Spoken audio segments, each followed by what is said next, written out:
ओम मुनित्रयं नमस्कृत्य सूक्तिः परिभाव्य च वैयाकरणसिद्धान्तकौमुदीयं विरच्यते। सर्वेभ्यः श्रोतृभ्यः नमः। गतपाठे वयं यद्यत् पठितवन्तः तद् एकवारं स्मरामः। वैयाकरणसिद्धान्तकौमुदी इत्यस्य ग्रन्थस्य तत्र अलुक् समासप्रकरणे वयं भवामः। तस्य प्रकरणस्य अस्माकं द्वितीयः पाठः प्रवृत्तः। नाम अस्माभिः पठ्यमाने क्रमे द्वितीयः पाठः प्रवृत्तः। तस्मिन् द्वितीये पाठे अस्माभिः वार्तिकस्य अवशिष्टः विचारः कृतः। ब्राह्मणात् छंसिनोपसंख्यानम् इति वार्तिकं पठितम्। ततः ओजस्सहोम्भस्तमसस्तृतीयायाः इति सूत्रं पठितम्। ततः अञ्जस उपसंख्यानम् इति सूत्रं पठितम्। अस्मिन् सूत्रे नैव अञ्जस उपसंख्यानमिति वार्तिकम्। ओजस्सहोम्भस् इति सूत्रे अञ्जस उपसंख्यानमिति वार्तिकं पठितम्। पुंसानुजो जनुषान्तः इति च इति अपरं वार्तिकं पठितम्। ततः मनसः संज्ञायाम् इति सूत्रं पठितम्। ततः आज्ञायिनि च इति सूत्रमपि पठितम्। ततः आत्मनश्च इति सूत्रस्थः विचारः प्रवर्तते। सः अद्य इतोपि अग्रे कर्तव्यः वर्तते। तत्रैव पूर्ण इति वक्तव्यम् इति वार्तिकमपि प्रचलति। तद्वार्तिकगतविचारः अपि अस्माभिः इदानीं कर्तव्यः वर्तते, पठनीयः वर्तते। भवतु।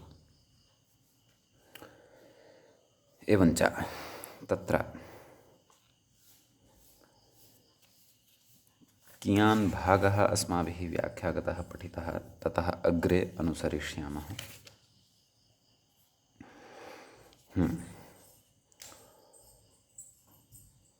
एवम् आत्मनश्च इति सूत्रस्य अर्थः पठितः। आत्मनः तृतीयायाः अलुक् स्यात् मूले। तत्र नियमः अपि दृष्टः। नाम पूर्णे इति वक्तव्यं। नाम पूर्णप्रत्ययान्ते उत्तरपदे एव तत्र आत्मन् इति शब्दात् विहिता या तृतीया तस्याः तृतीयायाः लुक् भवति इति।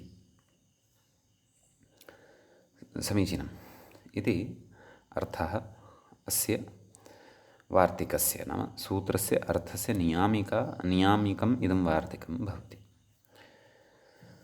तर्हि आत्मना पञ्चमः इत्यस्य उदाहरणस्य सिद्धिः अस्माभिः कर्तव्या वर्तते। तर्हि तत्र आत्मा पञ्चमः इति अर्थः। नाम आत्मना पञ्चमः इत्यस्य अर्थः कः? आत्मा पञ्चमः इति अर्थः भवति। तत्र विग्रहे तु आत्मना इति तृतीया खलु श्रूयते। तर्हि अर्थः आत्मा पञ्चमः इति एतादृशः अर्थः कथं लभ्यते इति चेत् तत्र कथयति अग्रे। प्रकृत्यादित्वात् प्रथमार्थे तृतीया। अस्माभिः प्रकृत्यादिभ्य उपसंख्यानम् इति विभक्त्यर्थप्रकरणे चतुर्थी विभक्तिपठनसमये तद् वार्तिकं पठितम् आसीत्। तेन वार्तिकेन च प्रकृत्याचारु इत्यादीनि उदाहरणानि बहूनि अस्माभिः दृष्टानि आसन्। एवं खलु? अतः तत्र आत्मना पञ्चमः इति लौकिकविग्रहः अत्र भवति। अत्र या तृतीया सा तृतीया प्रकृत्यादिभ्य उपसंख्यानम् इत्यनेन भवति। प्रथमार्थे तृतीया अस्ति एषा। अतः आत्मा पञ्चमः इति नाम एषः आत्मा पञ्चमः अस्ति इति तत्र अर्थः ज्ञातः भवति। अथवा आत्मना सहितः अयं पञ्चमः अस्ति इति अर्थः तत्र स्फुटः भवति इति। इति एकः प्रकारः तृतीयायाः अत्र साध्यते। अस्तु, आदौ रूपसिद्धिं पश्यामः। आं, तर्हि अलौकिकविग्रहः कथम्? आत्मन् टा पञ्चम सु। पञ्चम इति पूर्णप्रत्ययान्तः शब्दः वर्तते इति वयं जानीमः। कुतः जानीमः इति चेत् पूर्णप्रत्ययानां सामान्या चर्चा तत्र तत्र अस्माभिः पूर्वं कृता वर्तते। यद्यपि विशेषेण तु तद्धितप्रकरणे ज्ञास्यते इति मया उक्तमेव अस्ति। तद्धितप्रकरणे तत्र तस्य पूरणे डट् इति सूत्रमेव एकं पठिष्यते। ततः तस्य मट् नान्तादसङ्ख्यादेर्मट् डटः मडागमव्यवस्था अपि अस्माभिः तद्धितेषु एव द्रक्ष्यते। अतः सा सर्वापि व्यवस्था अस्माभिः अग्रे पठनीया वर्तते। सद्यः भवन्तः अत्र इत्थं चिन्तयन्तु, पञ्चमः इति यः शब्दः वर्तते सोऽयं शब्दः पूर्णप्रत्ययान्तः वर्तते। तस्य अन्ते पूर्णार्थकः तत्र डट् इति प्रत्ययः वर्तते। अतः वार्तिकेन उक्तं नाम पूर्णप्रत्ययान्तेन उत्तरपदेन सह यदा समासः भवति आत्मन् इति तृतीयान्तस्य, तदा तस्य तृतीयान्तस्य अलुक् भवति इति। अतः सुब्लुक् अत्र प्राप्तः भवति, परन्तु तत्र एतेन सूत्रेण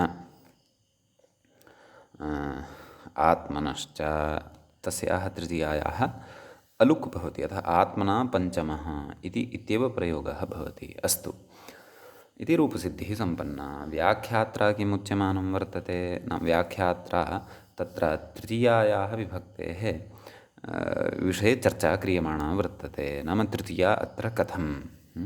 अतः तत्र प्रकृत्यादित्वात् प्रथमार्थे तृतीया इत्युच्यते किल। ततः अग्रे यद्वा नाम अपरः अपि कश्चन प्रकारः अत्र आत्मना पञ्चमः इत्यत्र तृतीयायाः अपरः अपि प्रकारः कश्चन भवितुमर्हति इति कथयति। यद्वा आत्मकृतपञ्चमत्ववान् इत्यर्थः। नाम आत्मकृतपञ्चमत्वं यद्वर्तते तद् पञ्चमत्ववान् इति अर्थः तत्र भवति। तथा चेत् तर्हि करणे तृतीया तत्र वक्तव्या, कर्तृकरणयोस्तृतीया इति। नाम आत्मना आत्मानमेव पञ्चमं कृतवान् इत्यर्थः। तर्हि तत्र आत्मनः पञ्चमत्वे आत्मनः पञ्चमं कर्तुम् आत्मा नाम सः स्वयमेव करणरूपः अपि भवति इति कृत्वा तत्र करणे तृतीया अपि अत्र वक्तुं शक्यते इति कश्चन तत्र अन्यः उपायः तृतीयायाः कृते बोध्यमानः वर्तते। तत्र शास्त्रे कदाचित् रूपाणाम् अन्वाख्यानाय पदविधिषु कश्चन एकः एव नियमः प्रवर्तेत इति न, तस्य अर्थान्तरे नियमान्तरस्यापि उपस्थितिः भवितुम् अर्हति। भवतु। कथयति अग्रे, करोति क्रियान्तरभावेण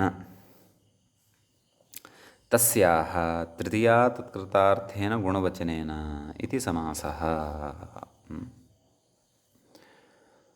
खलु। नाम करोति क्रियान्तरभावेण क्व नाम आत्मकृतपञ्चमत्ववान् इति। नाम तत्र आत्मना पञ्चमं करोति नाम एतादृश्याः तत्र क्रियायाः अन्तर्भावः भवति प्रसङ्गवशात्। यदि करणतृतीया अस्माभिः स्वीक्रियते तदा तस्याः तृतीया नाम कस्याः तृतीयायाः करणे या तृतीया वर्तते तस्याः तृतीयायाः तृतीया तत्कृतार्थेन गुणवचनेन इत्यनेन सूत्रेण तत्र समासः भवति इति।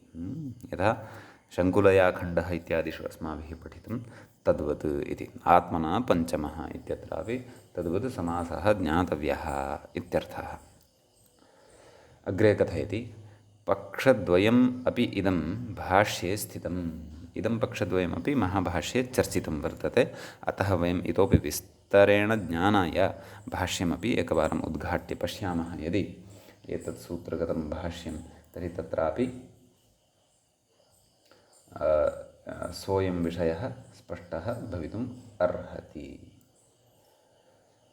समीचीनम्। आज्ञायिनि च इति सूत्रे भाष्ये अस्य विचारः कृतः वर्तते इति तत्र भाष्यं दृष्ट्वा भवन्तः ज्ञातुं शक्नुवन्ति। भवतु। अधुना अत्र कश्चन विचारः विशिष्टः अस्ति क्रियमाणः।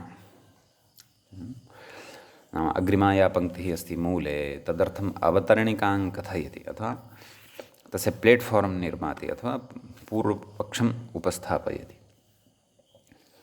किं कथयति? जनार्दनस्तु येषान् ननु इत्यतः ननु सङ्कर्षणप्रद्युम्नानिरुद्धाः त्रयः। सङ्कर्षण इति एकः, प्रद्युम्न इति द्वितीयः, अनिरुद्ध इति तृतीयः इति एते त्रयः विष्णुव्यूहाः, विष्णोः व्यूहाः वर्तन्ते। एवं खलु? जनार्दनस्तु येषां नियन्ता। एवं खलु? नाम एते ये विष्णोः व्यूहाः वर्तन्ते, विष्णुः नाम अत्र जनार्दनस्य एव नामान्तरम् अथवा कृष्णस्य नामान्तरम्।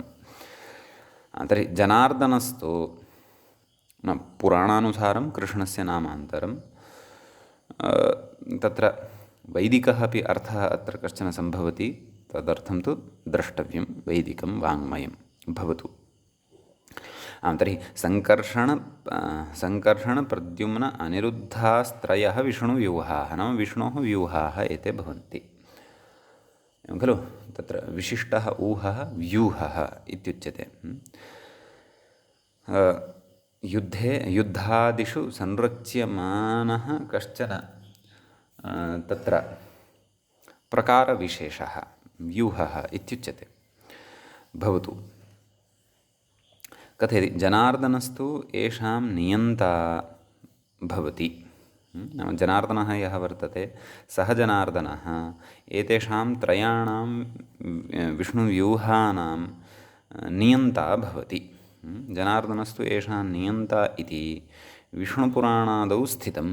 नाम विष्णुपुराणे तत् कथानुसारम् अस्माभिः ज्ञातुं शक्यते, तत्पुराणं दृष्ट्वा इति।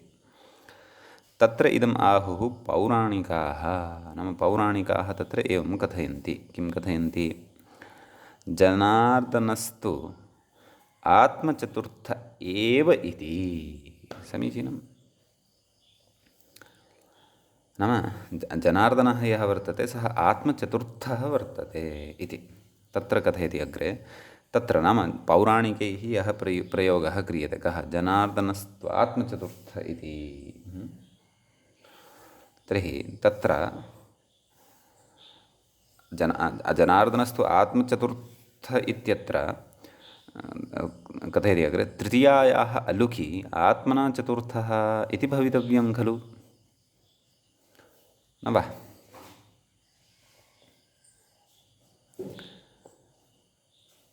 आत्मा तत्र आत्मना चतुर्थः, यथा आत्मना पञ्चमः इति प्रयोगः अधुनैव अस्माभिः साधितः, तद् आत्मना चतुर्थः इति वस्तुतः प्रयोगः भवेत् खलु? तृतीयायाः तत्र अलुक् स्यात् खलु? अतः कथं पौराणिकैः आत्मचतुर्थः इत्युच्यते? कुतः? यतः अत्र पूर्वपदम् आत्मना इति तृतीयान्तत्वेन स्वीक्रियते, उत्तरपदमत्र पूर्णप्रत्ययार्थकम् अस्ति एव। तच्च किं चतुर्थ इति। चतुर् इति संख्यावाचकात् शब्दात् पूर्णार्थकः डट् इति प्रत्ययः भवति, तस्य अ अवशिष्यते। थुक् इति आगमः मध्ये भवति, ष्टुत्वादिकं कृत्वा चतुर्थः इति शब्दः इति पदं सिद्धं भवति। विशेषेण तु तत्सिद्धिविषये वयम् अग्रे पठिष्यामः इति उक्तमेव अस्ति, पूर्वमेव तद्धितेषु पठिष्यामः इति। अतः कथं पौराणिकैः तर्हि तत्र तृतीयायाः अलुकृतः आत्मचतुर्थः इति? अतः एतादृशजिज्ञासायां जातायां कथयति, मूले कथयति। किं कथयति? जनार्दनस्तु आत्मचतुर्थः एव इति बहुव्रीहिः बोध्यः। नाम तत्र बहुव्रीहिः अस्ति इति।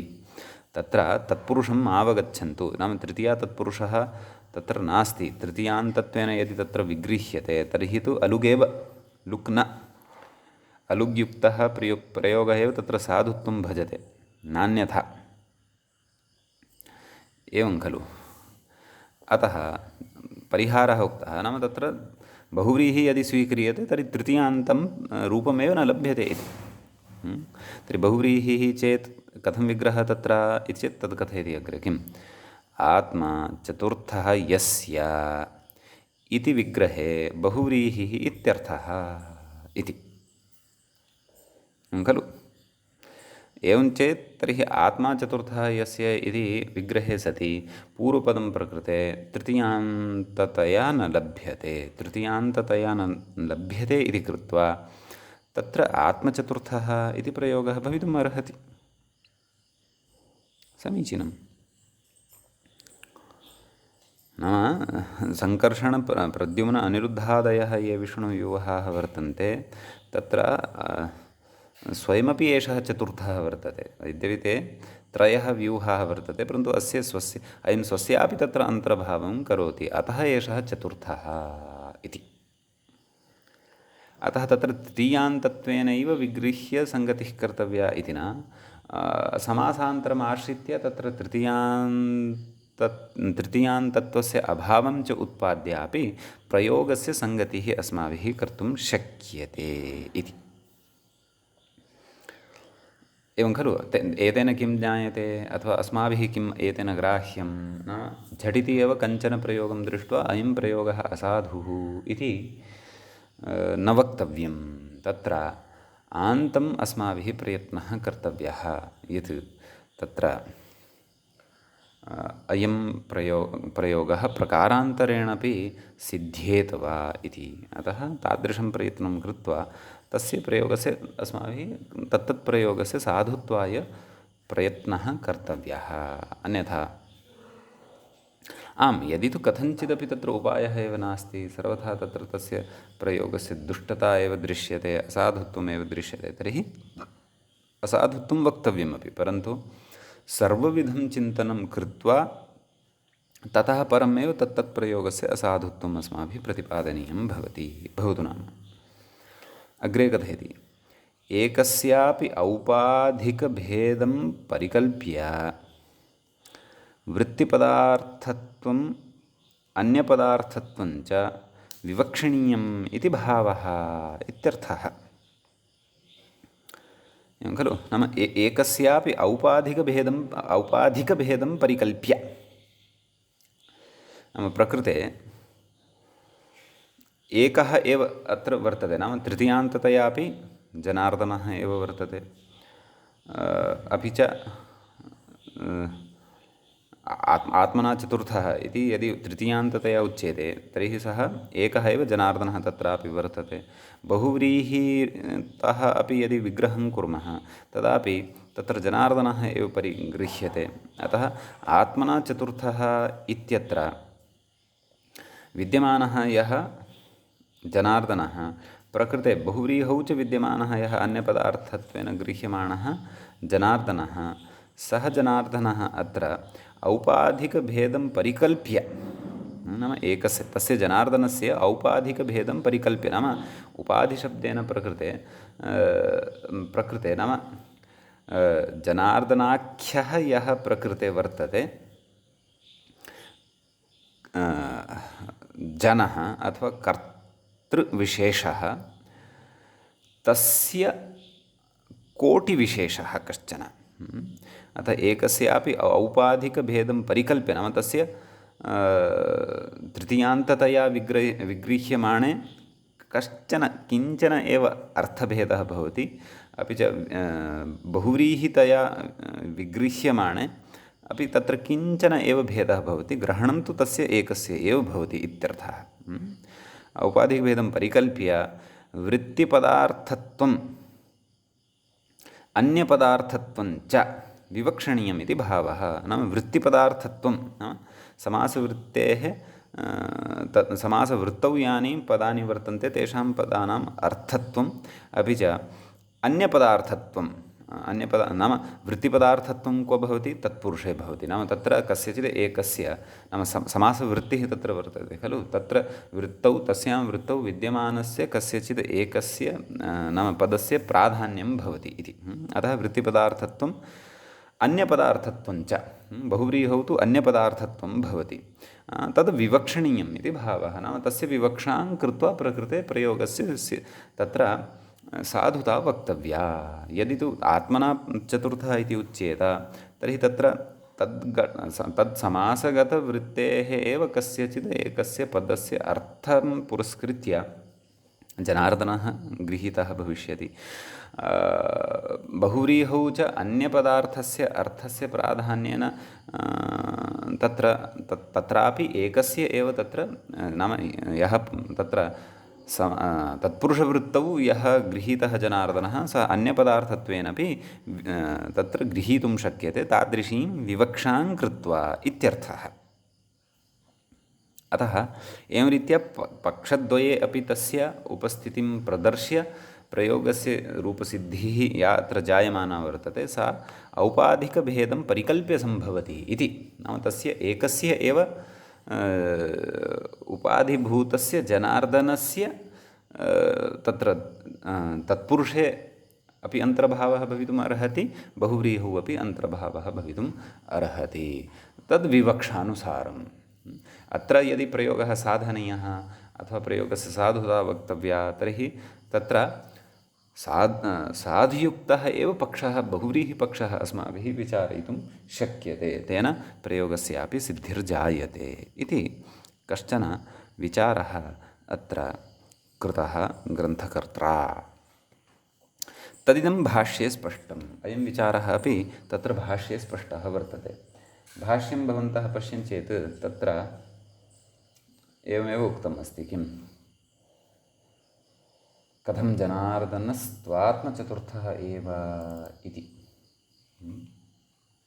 बहुव्रीहिरयम् आत्मा चतुर्थः अस्य इति उच्यते तत्र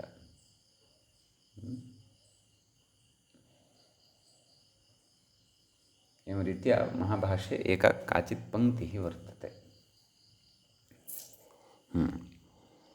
अतः एषः प्रयोगः अपि साधितः एवञ्च एतावान् विचारः एतत् सूत्रगतः वर्तते अस्तु मूले किमपि तत्र अवशिष्टः अस्ति वा कोऽपि विचारः यः व्याख्यात्रा न उक्तः आम् सत्यं प्रत्युदाहरणम् एकं मूले चर्चितम् इति अहं पश्यन्नस्मि यच्च व्याख्यात्रा न स्पृष्टं नाम तत्र विशेषः नास्ति इति कृत्वा व्याख्यात्रा तस्य स्पर्शः न कृतः स्यात् त्यक्तम् अविशेषात् वयं तु पश्यामः किमुक्तं पूर्णे किम् आत्मकृतम् इति अत्र विग्रहः तथैव आत्मना कृतम् इत्येव परन्तु प्रकृते उत्तरपदं यद्वर्तते तदुत्तरपदं पूर्णप्रत्ययान्ततान् न भजते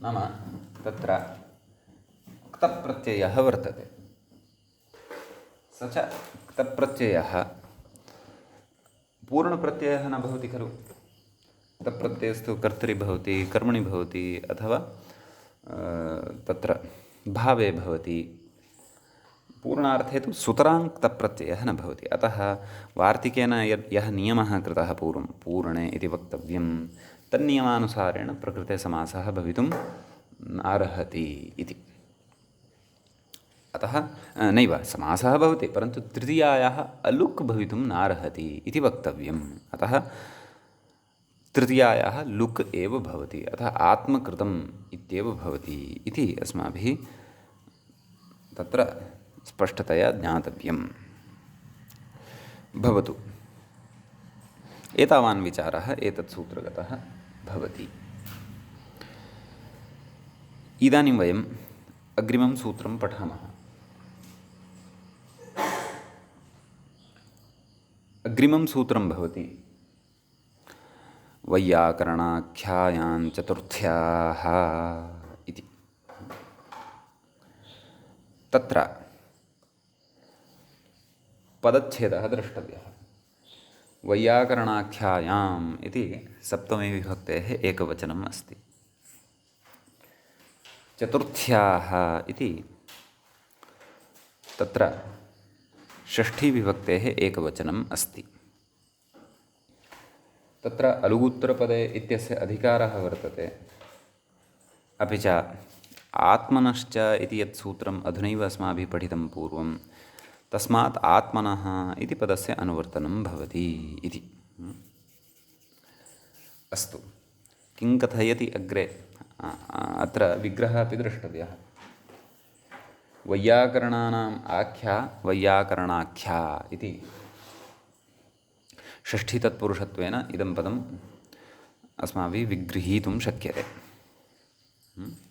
तस्यां वैयाकरणाख्यायाम् इति आहत्य अत्र नाम षष्ठीतत्पुरुषस्तु भवत्येव सप्तमीविभक्तेः एकवचनम् इदं भवति स्त्रीलिङ्गे। चतुर्थ्याः इति चतुर्थी इति ईकारान्तस्य शब्दस्य षष्ठ्यन्तं भवति इति उक्तमेव।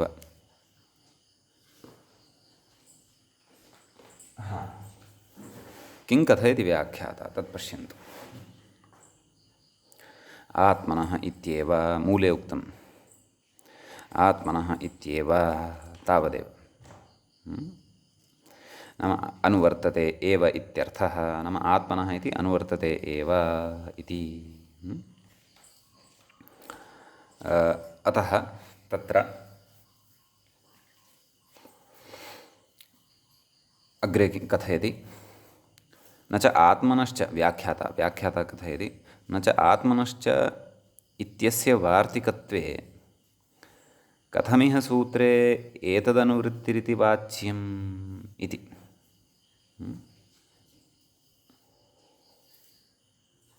नाम पूर्ण इति वक्तव्यम् इति पूर्वं वार्तिकं वर्तते खलु, तद् वार्तिकं भाष्ये कथं पठितम् इति चेत्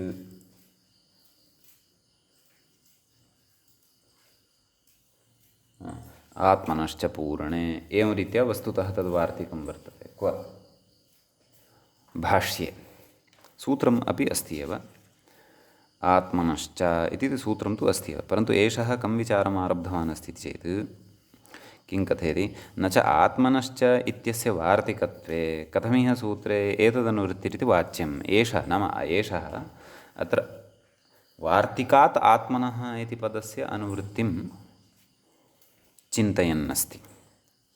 अत्र आदौ इदमेव अहं वक्तुम् इच्छामि यत् आत्मनश्च इति सूत्रमस्ति एव खलु, गतसूत्रमेव अस्ति, साक्षात् षष्ठं सूत्रं वर्तते। अतः ततः एव आत्मनः इति पदं स्वीकर्तुं शक्यते किल एतत् सूत्रं प्रति। कुतः वार्तिकादेव आत्मनः इति पदम् इति तत्र पदस्य अनुवर्तनं कर्तव्यं न वा? यदा तत्र वस्तुतः वार्तिकस्य स्वरूपं भाष्ये इत्थं वर्तते, आत्मनश्च पूर्णे इति।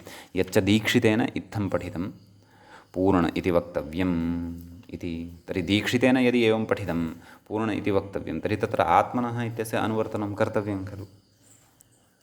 तर्हि तत्र यथा अनुवर्तनं, तर्हि ततः अत्रापि तस्य अनुवर्तनं भवत्येव खलु।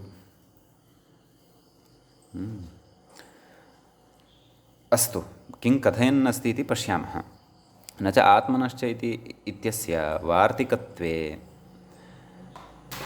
कथमिह सूत्रे एतदनुवृत्तिरिति वाच्यं। वस्तुतः आत्मनश्च इति वार्तिकं नास्ति खलु, आत्मनश्च इति तु सूत्रमेव अस्ति। अतः कथयति आत्मनश्च इत्यस्य वार्तिकत्वं भाष्यानुसारं यदि स्वीकर्तव्यं तदा तु आत्मनश्च पूर्णे इत्यत्र आत्मनश्च इति पठितं।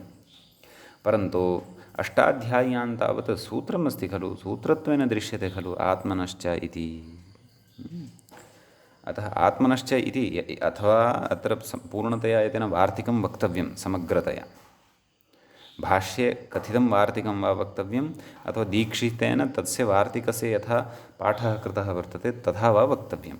अस्तु, भवतु नाम। तर्हि एषः कथयन् अस्ति आत्मनश्च इत्यस्य वार्तिकत्वे। तर्हि अत्र भाष्ये यथा उक्तं तथा वार्तिकपाठं स्वीकृत्य आत्मनश्च इति चिन्तयन्तु।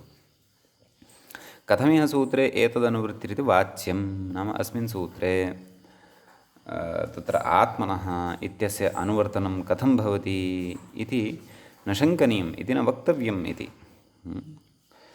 कुतः कथयति सोपदादौ इति सूत्रे पठितस्य काम्येरोरेवेति वाच्यम् इति वार्तिकस्य इणश्शः इति सूत्रे अनुवृत्तिवत् उपपत्तेः इति। नाम तत्र सोपदादौ इति सूत्रे एकं वार्तिकं पठितं किं काम्येरोरेवेति वाच्यं। तर्हि तत्र इति यद्वार्तिकं पठितं तस्य वार्तिकस्य इणश्शः इति सूत्रे अनुवर्तनं भवति। काम्ये इत्यादयः विषयाः तत्र अनुवृत्ताः भवन्ति। क्व इणश्शः इति सूत्रे।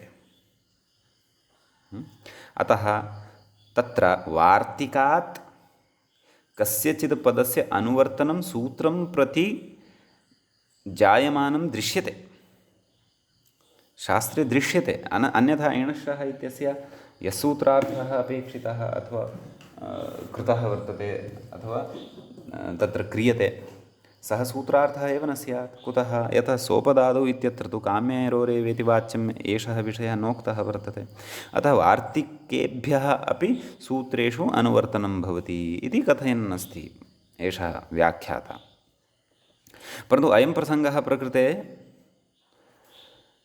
पूर्णतया युज्यते वा इत्यत्र मम सन्देहः। सः सन्देहः भवतां पुरतः मया उपस्थापितः एव। नाम यदि तु पूर्वम् आत्मनश्च इति सूत्रमेव न स्यात्, केवलं वार्तिकमेव स्यात्, तदा अयं पक्षः युज्यते स्म। परन्तु अष्टाध्याय्याम् आत्मनश्च इति सूत्रपाठः खलु दृश्यते न वा? तत्र आज्ञायिनी च इति पञ्चमं सूत्रं वर्तते। नैव सत्यम्, आज्ञायिनी च इति पञ्चमं सूत्रं वर्तते। ततः षष्ठं सूत्रं वर्तते आत्मनश्च, तद् भाष्यकारेण न व्याख्यातम्। आज्ञायिनी च इति भाष्ये अपि पञ्चमी एव संख्या अस्ति अस्य सूत्रस्य। षष्ठं सूत्रं तु न व्याख्यातं। नाम षष्ठस्य आत्मनश्च इत्यस्य सूत्रस्य विवरणम् आज्ञायिनी च इत्यस्मिन् सूत्रे एव प्रदत्तं। समीचीनं। ततः साक्षात् सप्तमं सूत्रम् आरब्धवान् भाष्यकारः वैयाकरणाख्यायां चतुर्थ्याः। एवं खलु? तर्हि भाष्यपाठं दृष्ट्वापि ज्ञायते, नाम भाष्ये पृथक्तया एतत् सूत्रं न व्याख्यातम्, आज्ञायिनी च इत्यत्रैव इदं सूत्रं व्याख्यातं। तथापि भाष्यपाठमपि दृष्ट्वा ज्ञायते यत् इदं सूत्रम् अष्टाध्याय्याम् अस्ति। यदि तु इदं सूत्रम् अष्टाध्याय्यां वर्तते तर्हि तु सूत्रादेव आत्मनः इत्यस्य पदस्य अनुवर्तनं वार्तिके भवति। ततः च विना क्लेशं तत्र साक्षात् एतत् सूत्रे अपि भवति। अथवा सूत्रादेव साक्षात् सूत्रे अनुवर्तनं भवितुम् अर्हति। यतः वार्तिकवचनं तु अन्यस्य, सूत्रकारस्य वचनं तु आत्मनश्च इति। ततः सूत्रकारस्य वचनानन्तरं तु साक्षात् वैयाकरणाख्यायाम् इति सूत्रात्मकं वचनं वर्तते। अतः सूत्रात् तस्य पदस्य अत्र अनुवर्तनं भवितुम् अर्हत्येव। कुतः? आत्मनश्च इत्यत्र विद्यमानः, नाम आत्मनश्च पूर्ण इति वार्तिके, यच्च वार्तिकं दीक्षितेन इत्थं लिखितं पूर्ण इति वक्तव्यम् इत्यस्मात् वार्तिकादेव तत्र आत्मनः इति पदं प्रकृतसूत्रे अपेक्षितम् इति एतादृशी कल्पना कुतः? एवं किल इति एषः व्याख्याता कथयति। शेखरम् एकवारम् अत्र द्रष्टुम् इच्छामि, किं सः अपि एतादृशं वदति वा इति। क्षणमेकम्।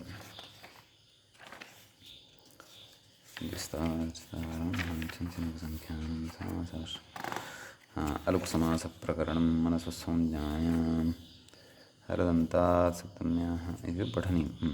वैयाकरणाख्यायां चतुर्थ्याः जनुषान्तपूर्णप्रत्यान्तिति आज्ञाय च आत्मनश्च पूर्णे उपसंख्यानं कर्तव्यमिति वैयाकरणाख्यायाम् इत्यत्र तु वार्तिकस्थस्य एव आत्मनः इत्यस्य अनुवृत्तिर्बोध्या काम्ये रोरित्यादेः इव शेखरे अस्ति विचारः। अस्तु पश्यामि, पठामि, शृण्वन्तु। वैयाकरणाख्यायाम् इत्यत्र तु वार्तिकस्थस्य एव आत्मनः इत्यस्य अनुवृत्तिः बोध्या। नाम वार्तिके विद्यमानः या नाम भाष्ये यथा वार्तिकं पठितं तस्य आत्मनः इत्यस्य एव अनुवृत्तिः अत्र बोध्या। कथं? काम्येरो रेवेति इत्यादिवत्। यद्वा परस्य च परस्य च इति इत्यनेन एकं सूत्रं चेन परप्रतिद्वन्द्वितया आत्मन् शब्दस्य ग्रहणमिति तदाशयः इति। भाष्ये नाम शेखरे उक्तः अस्ति अयं विचारः। तत्रत्यः एव विचारः अत्र उपस्थाप्यमानः वर्तते। परन्तु वार्तिकेन अनुवृत्तौ व्यवधानं क्रियते वा इति अस्ति चिन्तनीयम्। अथवा तत्र विशेषेण च इत्यादि पदस्य कस्यचित् ग्रहणस्य अपेक्षा अस्ति वा, यथा शेखरकारः तत्र वदति। नाम वैयाकरणाख्यायां चतुर्थ्याः परस्य च इति एकमेव सूत्रं कृत्वा चकारबलेन ततः आत्मनः इत्यस्यापि अत्र अनुवर्तनं ग्राह्यं, तथा अपेक्षा अस्ति वा? अङ्गीकुर्मः, चकारेणापि तत्र पदानाम् अनुवृत्तयः स्वीक्रियन्ते, परन्तु प्रकृते चकारानुवर्तन नाम नाम सूत्रात् नाम अहं किमर्थमिदं कथयन्नस्मि, यदि भवन्तः शेखरमुद्घाट्य पश्यन्ति तदा ज्ञायते, यदि न ज्ञायमानमस्ति तर्हि शृण्वन्तु तावदेव। नाम चकारबलेन तत्र अनुवृत्तयः याः भवन्ति तेषां वयं स्वीकारं कुर्मः। बहुत्र तादृशी व्यवस्था दृष्टा वर्तते। परन्तु आत्मनश्च इत्यस्मात् सूत्रात् आत्मनः इत्यस्य अनुवर्तनार्थं वैयाकरणाख्यायां चतुर्थ्याः परस्य च अग्रिमं यत् सूत्रं वर्तते परस्य च इति एकमेव सूत्रं विधाय चकारबलेन ततः आत्मनः इत्यस्य अनुवर्तनं स्वीकर्तव्यम् इति यदुच्यते,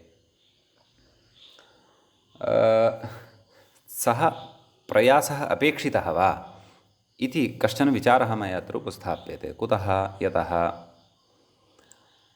उपदेशे अन्त्यं हलित् स्यात् इति अर्थः क्रियते। कस्य? हलन्त्यम् इत्यस्य।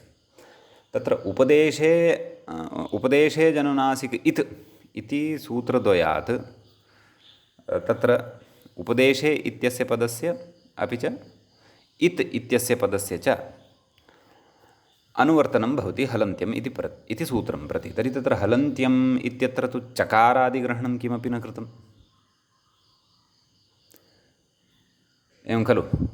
अस्तु, तर्हि तत्र कथम् उपदेशे अपि च इत् इत्यनयोः अनुवर्तनं चकारं विना एव आयाति?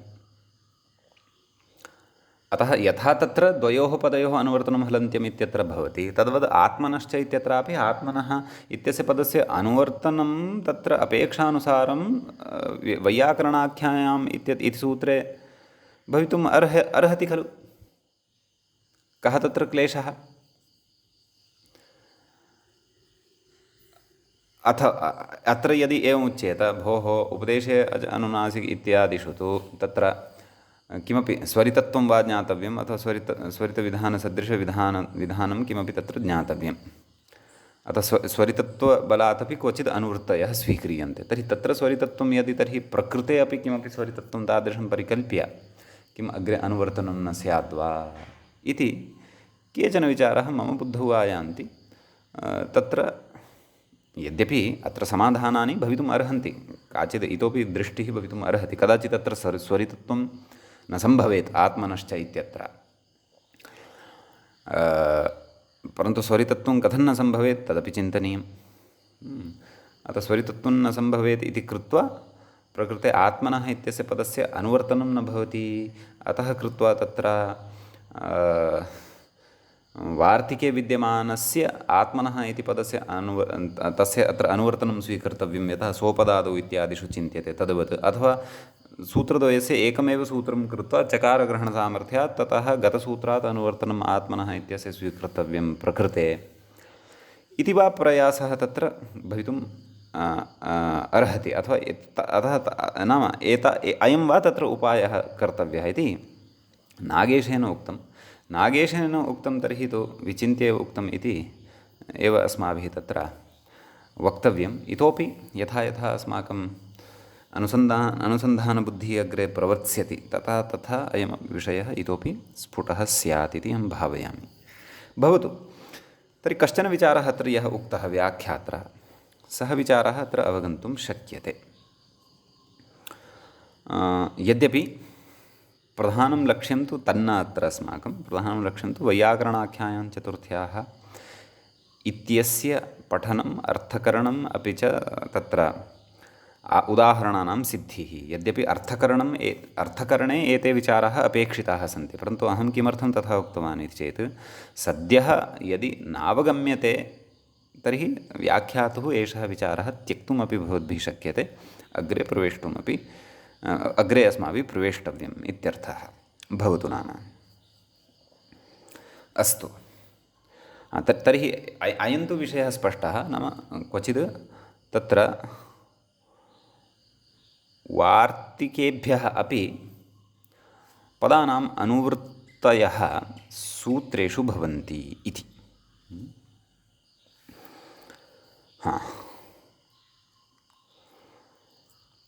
अग्रे कथयति, व्याकरणे भवा वैयाकरणी, व्याकरणे भवति या सा वैयाकरणी भवति, सा च असौ आख्या च वैयाकरणाख्या इति। एतेन कर्मधारयत्वेन विगृह्यमाणं वर्तते। मया पूर्वं कथं विग्रहः उक्तः, वैयाकरणानाम् आख्या वैयाकरणाख्या, तथापि सम्भवति, तत्रापि दोषो नास्ति। अतः व्याकरणे भवा वैयाकरणी, सा च असौ आख्या च वैयाकरणाख्याः। तत्र पुंवदकर्मधारे जातीयदेशीयेषु इत्यनेन सूत्रेण पुंवदभावः भवति। वैयाकरणी इत्यस्य स्थाने वैयाकरण इति जायते पुंवदभावपूर्वकं। तच्च अस्माभिः तत्पुरुषप्रकरणे तद्विधानं पठितम् एव अस्ति।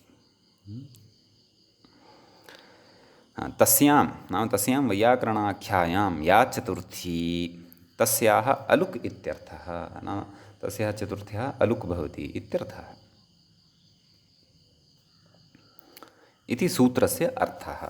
उदाहरणे इतोपि स्पष्टता भविष्यति। मूले उदाहरणं दत्तं, किं दत्तम्, आत्मने पदम् इत्यस्ति उदाहरणम्। आम्, तत्र कथं विग्रहः वक्तव्यः इति चेत्,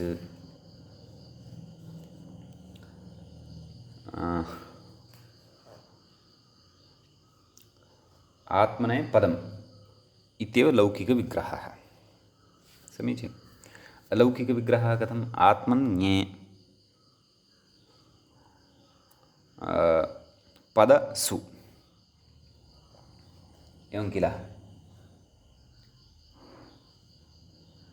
अत्र तादर्थ्ये चतुर्थी वक्तुं शक्यते। सापि चतुर्थी अस्माभिः कारकप्रकरणे पठिता एव अस्ति। नाम आत्मने इत्यत्र चतुर्थी कथम् इति जिज्ञासा यदि जायेत तर्हि तादर्थ्यचतुर्थी अत्र कथयितुं शक्यते। भवतु।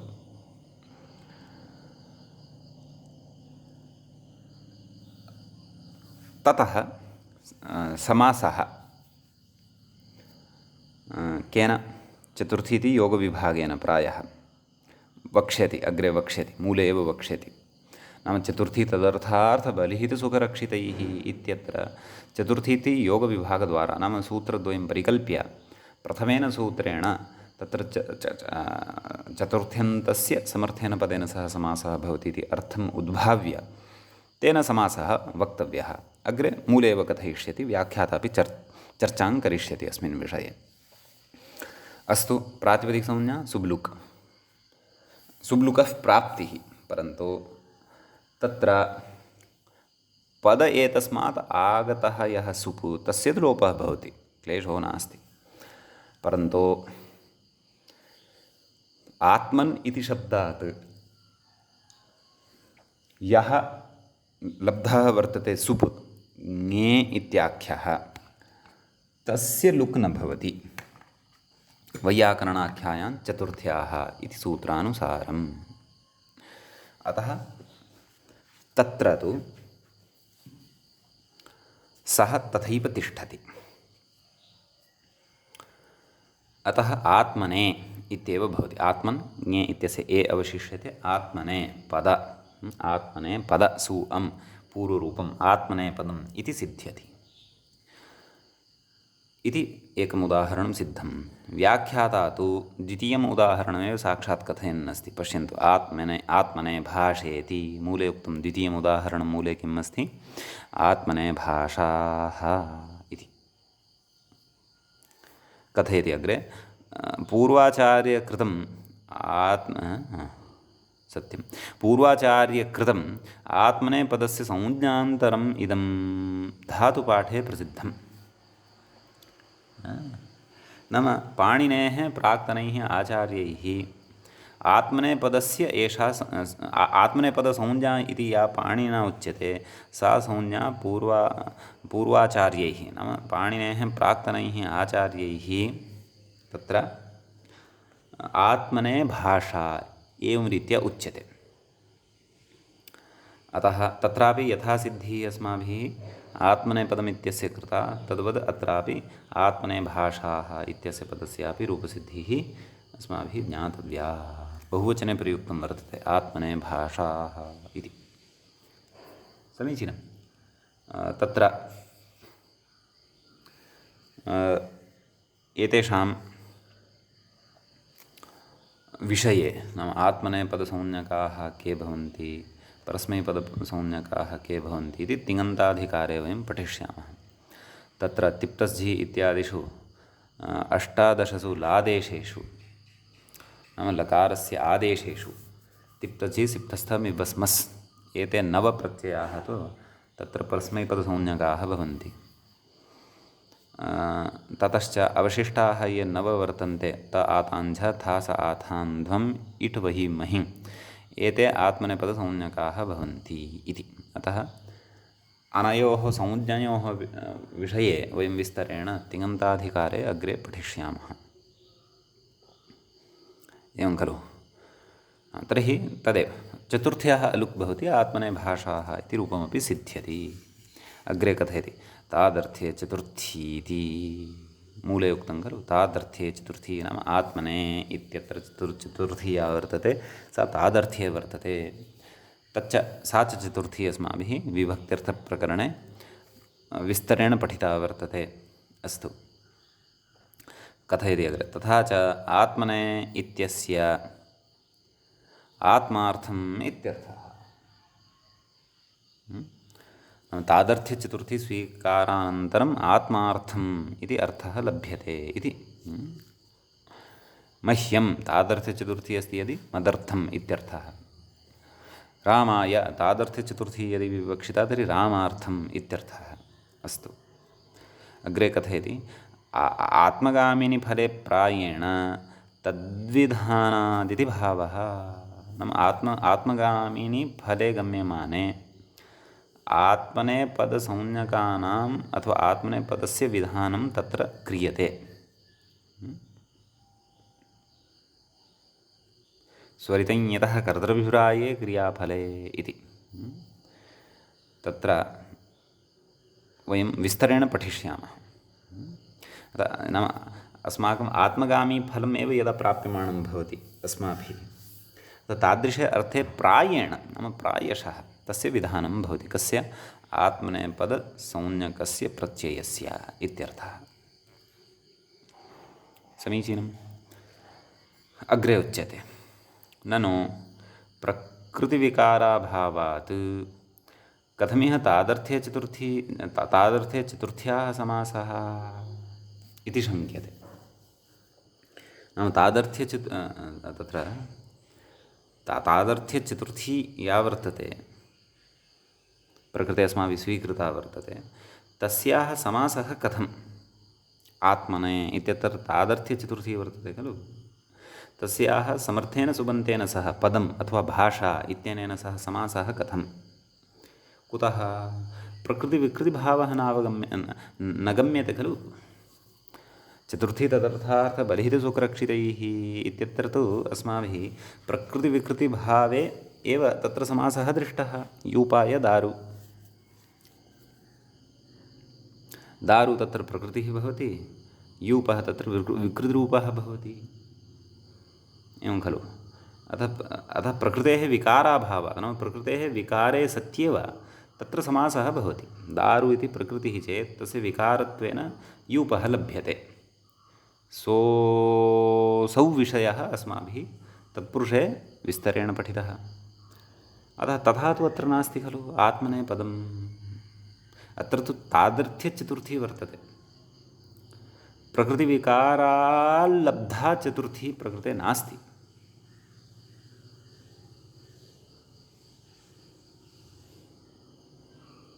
एवं किल।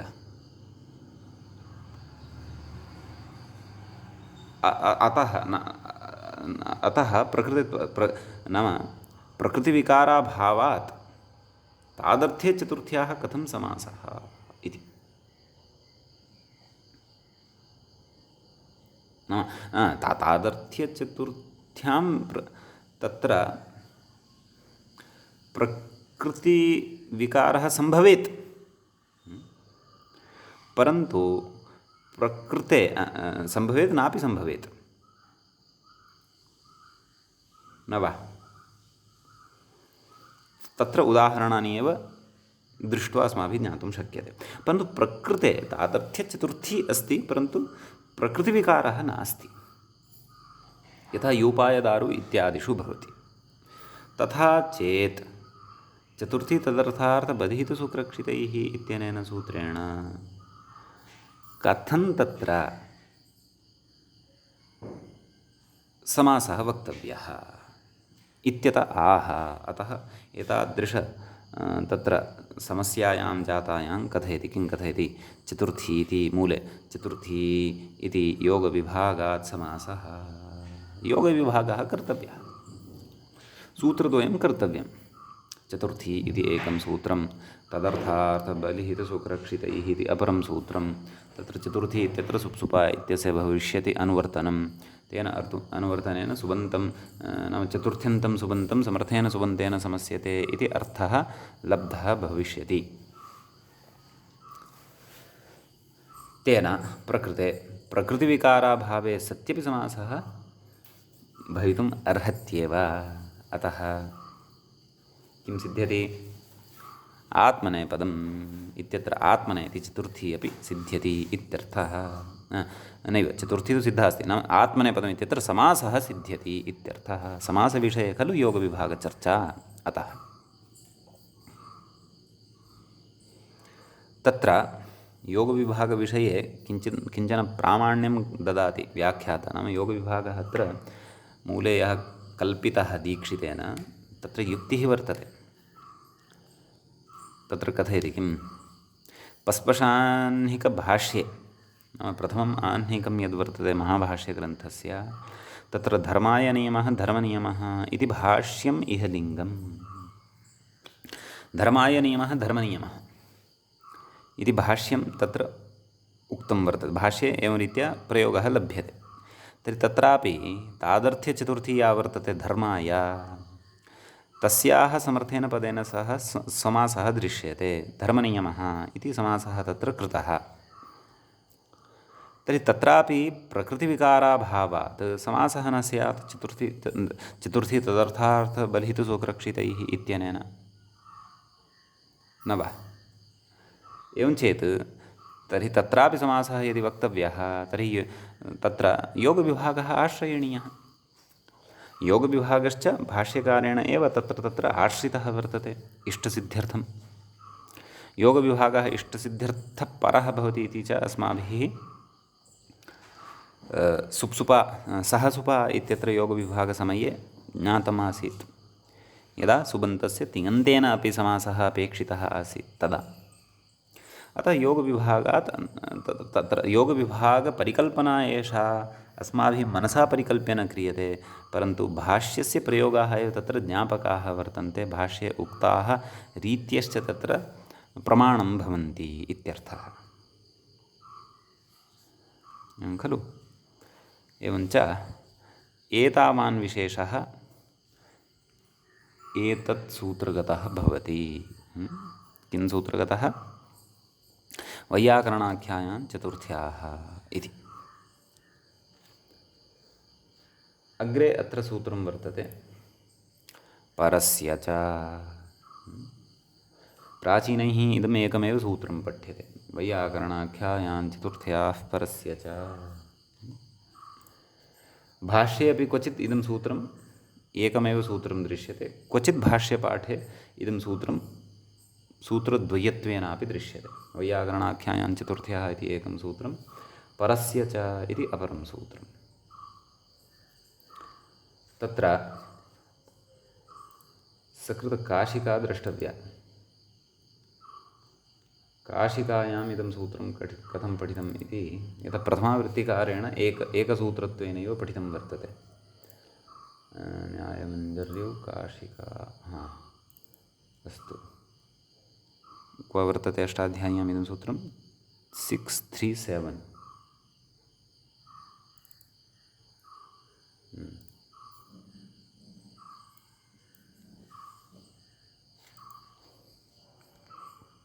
अत्र नैव, काशिकायामपि सूत्रद्वयत्वेनैव दृश्यते। प्रथमावृत्तिकारेण एकसूत्रत्वेनैव पठितं वर्तते। प्रथमावृत्तिकारो नाम ब्रह्मदत्तजिज्ञासु महोदयः। भवतु नाम, सः क्वचित् तादृशं पाठं दृष्टवान् स्यात्। भवतु। तर्हि अग्रिमं सूत्रं परस्य च इति। अत्र परस्य इति षष्ठ्यन्तं पदं, च इति अव्ययपदं भवति इति वयं जानीमः। तत्र